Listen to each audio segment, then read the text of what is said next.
Hi, everyone. Welcome back. Great to be with you. Dr. Greg here. Thank you so much for joining me for another session. Really excited to speak to you today about energy. And yes, we could all use a lot of that, a lot more of that right now. And I absolutely do not mean for this to be like, you can do it, or we're just going to find some way of having more energy at a time when so many of us are depleted. There's so much stress, there's so much burnout. I'm just simply looking for the ability to share with you a few very specific tactics that can make you feel better, regardless of where you are on that energy spectrum right now. All of these tactics work, whether or not you're doing fantastic. If you're on vacation, they work. Or if you just need to simply find a way to get through the day, these tactics also work as well.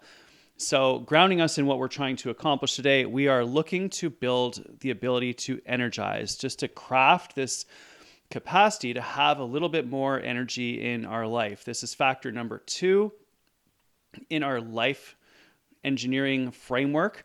The first one was breathe. That's what we did last session. And the next one that we're going to do is overall thriving. So, this middle zone, this creation of energy is magic. And just to review a little bit, remember, we were talking before about this ideal performance state where on the left-hand side here, we're bored, we're tired, there's not a lot of energy, and as a result, our performance is not good. On the far right-hand side of this equation, we are burned out, we're tired, we're exhausted, different kind of tired, just like a depleted tired.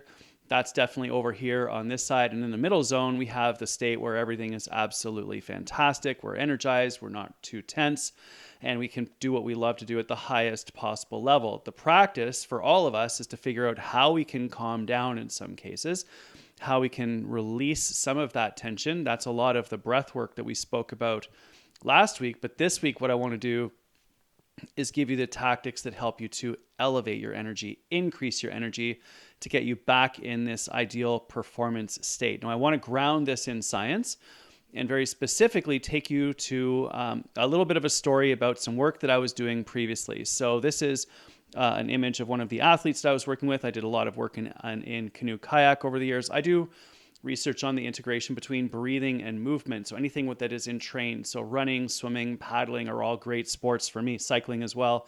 This is Adam Vancouver, an Olympic champion. We were doing some training down in Florida, and we put a VO2 max system in his boat and sent him out on the boat to do the VO2 max testing out while he was actually doing his sport. Super stressful for me because that was a $40,000 system that I dropped into his boat. So I was like, you cannot tip. Just a little bit of extra pressure for you there. And as he went out and did all of this work, we were studying and figuring out how to absolutely radically optimize his training. What we found, not just with Adam, but with all of the athletes that I work with, was very, very interesting. And what we found was that if he did not enough training, his fitness would decrease.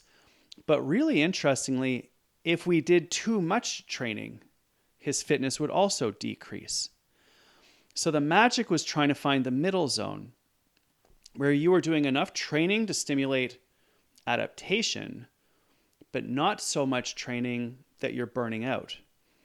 I looked into the research on this and discovered there's a term to describe this. It's called hormesis. Now, hormesis is an adaptation in response to stress and getting the right amount of stress to create the right amount of adaptation. Let me give you another really wild example of how this played out in my research. There was another time that we did some research. This was us at the University of Toronto, and I was working with some researchers at Sick Kids Hospital. And what we did was that's not someone taking a blood pressure on the athlete. That was actually blocking blood flow into the arm. We inflated the blood pressure cuffs so much that it blocked blood flow for 5 minutes. Then we would take the blood pressure cuff off, allow it to reperfuse, and we did that 4 times in a row, 5 minutes. You can see what that looked like here, and you can see that the arm literally turns red. Now, the really interesting thing about that is when you block blood flow and the arm gets hypoxic, it uses up all of its oxygen, a molecule that gets produced that then circulates throughout the entire body to protect it from damage. This is something called preconditioning. It's well known in the medical research, but we applied it to sports and it worked. Again, a little bit of stress is helpful. It actually causes the body to adapt positively. If you left the blood pressure cuff on for hours, obviously the tissue would die, but a little bit actually stimulates it to get stronger. That's a principle called hormesis. And this is well known in the research. And what we basically see is that on this side, there's not enough stress to cause any adaptation. In the middle, there's a positive amount of stress that causes adaptation. And over here, there's too much stress, and it actually causes maladaptation. So a little bit is good and a lot is not.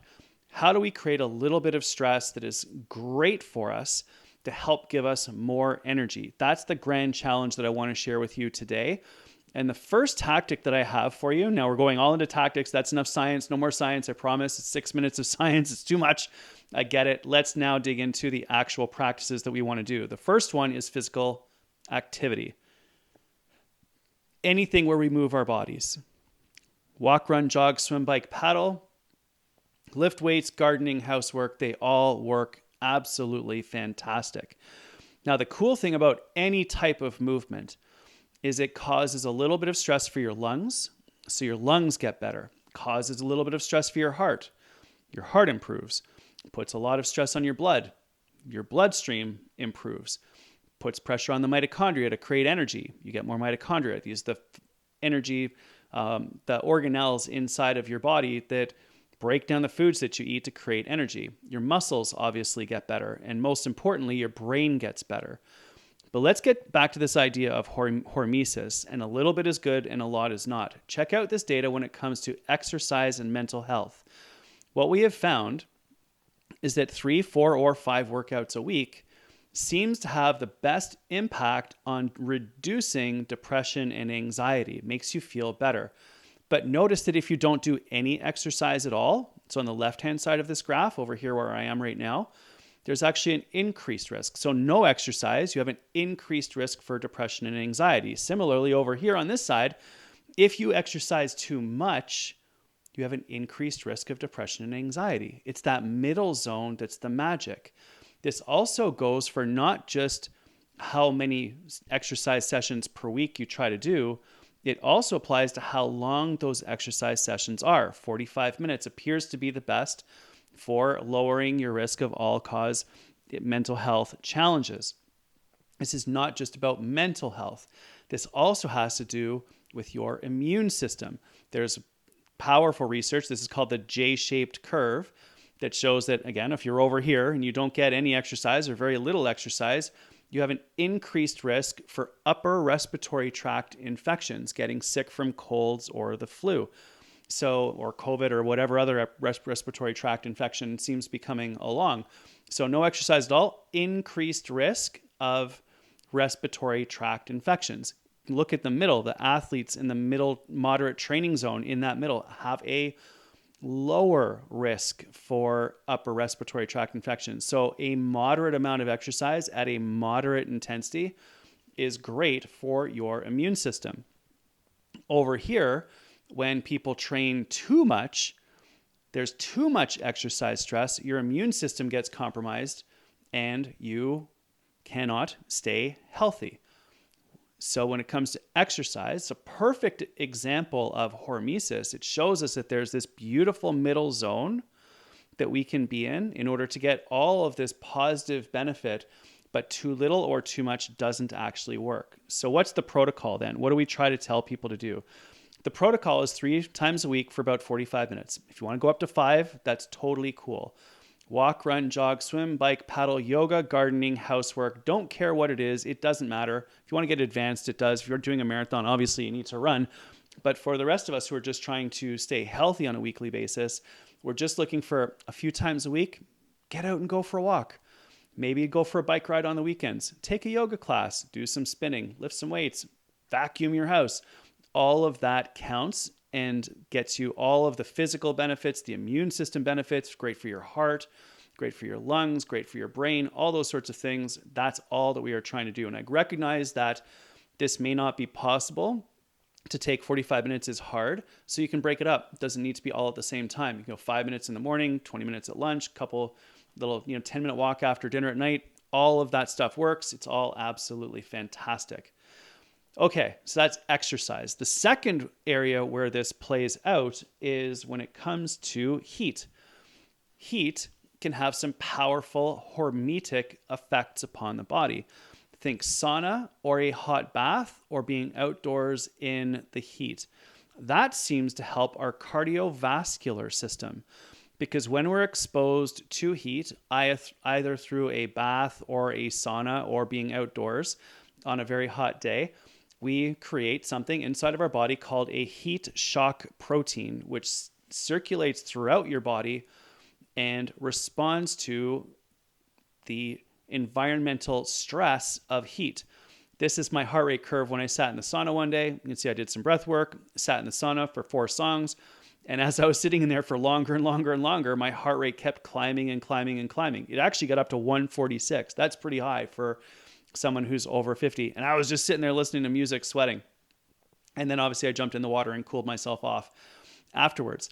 And what we see here is that the heat causes the stress. My heart rate goes up. It's stressing my cardiovascular system. That creates heat shock proteins, which circulate everywhere to heal, repair, recover, and regenerate my cardiovascular system. This is awesome. And so what is the protocol that we're looking for here? It's 3 times a week for about 15 minutes. That's like 3 hot baths a week. You can go up to 20 minutes if you want.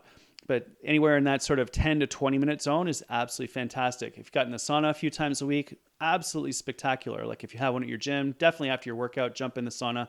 That seems to work fantastic. I love doing sauna in the evening because there appears to be some benefits of heat and your ability to fall asleep and to stay asleep. So if you struggle with sleep, the evening blast of heat, either in the sauna or in a hot bath or even in a hot shower, is absolutely fantastic for helping you to calm down and trigger the release of melatonin, which helps you to sleep better. So another thing for you to consider there. All right. By the way, if you have any questions, drop them in the chat, drop them in the Q&A, and I will get to them. Super happy to answer them for you as well. Let's go to the other end of the spectrum and talk about cold. Now, cold, we think where heat has an effect upon the cardiovascular system, we think that cold has a powerful effect upon our brain, spinal cord, and nerves, your nervous system. I love getting into cold water. It's been one of my core practices over the last few years. There's me getting into the frozen Lake Ontario in Toronto, Canada in February where I live.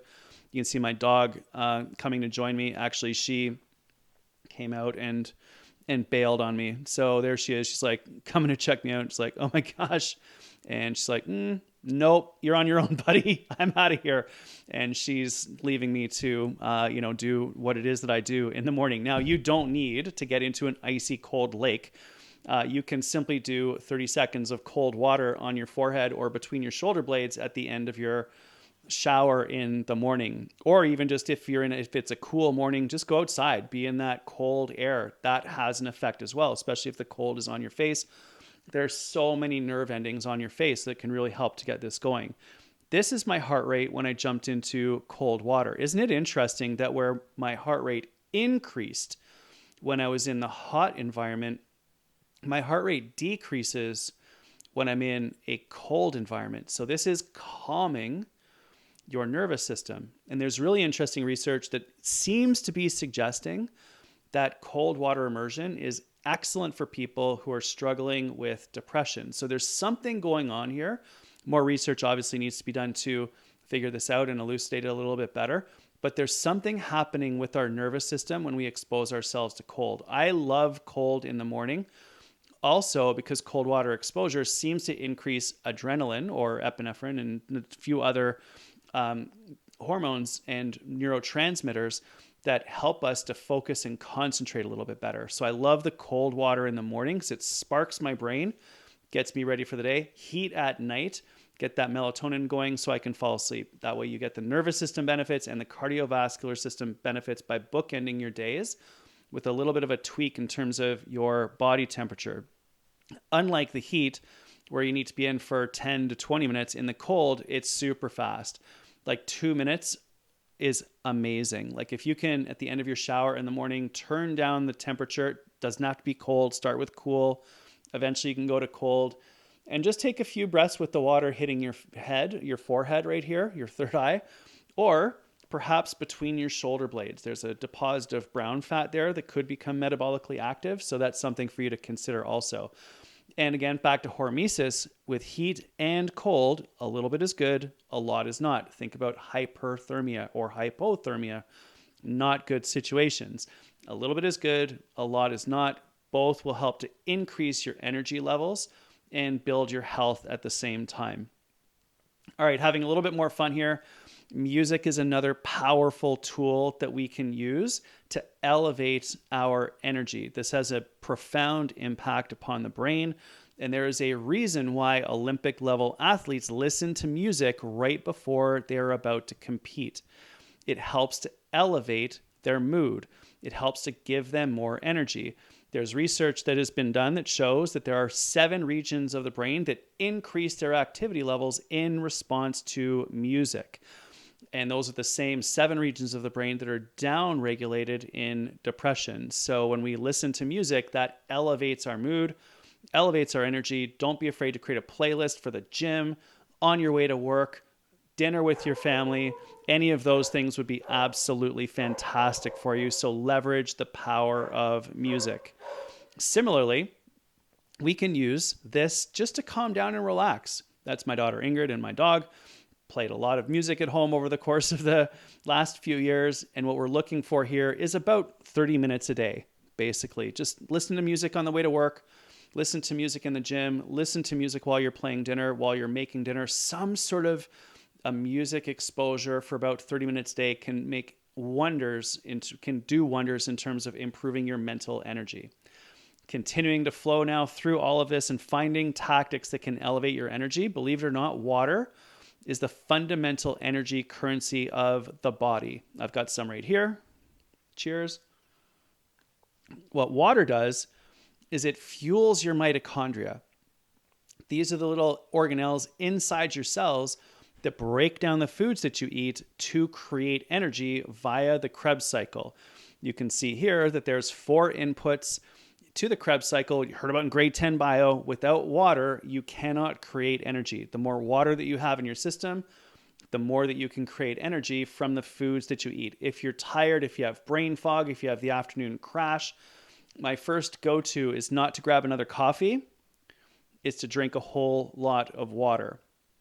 And how much is that? Well, actually, I have to put citrus in mine in order to, you can see that happening right now. There's a little bit of lemon in there. That just makes it taste better. And I'm looking for anywhere from 2 liters. And if you're in the metric system, or 10 cups a day, if you're not. And that might seem like a lot, but you can just think about, do I have brain fog? Drink more. Headache? Drink more. Low energy? Drink more. Just constantly fuel yourself with that liquid water, which is so incredibly good for you. All right, the final piece of the puzzle that I have for you is just a little bit of fun. And what I'd love for you to consider is simply this. And this is sort of the big idea that I have for you today to wrap things up. And that is, if we want to have more energy, it really does help for us to dream. And I don't mean dream when you're sleeping. I mean dream about something that you actually want to achieve. This is a photo of my neck. I broke my neck when I was a kid, and that's the metal that is in there now holding everything together. You can see how bent my spine is, and I spent my 16th birthday in the halo brace holding things together before I had neurosurgery to rebuild my neck. My doctor told me that I would never, ever swim again. I was a competitive swimmer at the time. And so I spent the next year doing rehab and all those sorts of things that you need to do to relearn how to function once you've had a spinal cord injury. And over the course of a year, my dream was to be able to swim again. And this photo is taken of me at Olympic trials the following year, competing to make the Olympic team. I didn't make it. That's totally fine. All my friends did. But I got to go anyway because I was selected to go with CTV to help commentate. So I had an opportunity to go be a media person. So it was absolutely incredible at 21 years old to be able to go eventually and be a part of that broadcast. And that was the dream, was get back to swimming. And then the dream evolved to be able to be a commentator. That's me holding the microphone. I wasn't allowed to commentate. They wouldn't let me at 21 years old, but that's me with the microphone at the Olympics. And funny enough, in 2010, I had the opportunity to actually commentate once I had my PhD and had done enough work to earn that actual spot. So the dream just kept evolving. Now, at this Olympics in Vancouver, the first thing that I commentated about was Petra Majdic. And she's the cross-country skier who fell during her warm-up and broke 4 ribs. She decided to compete anyway. Now, during her heats, you can imagine cross-country skiing with broken ribs. It was incredibly painful. It was so hard. She got through that heat. She made the semifinal. She competed in and was successful enough in the semifinal to make the top half and competed in the final.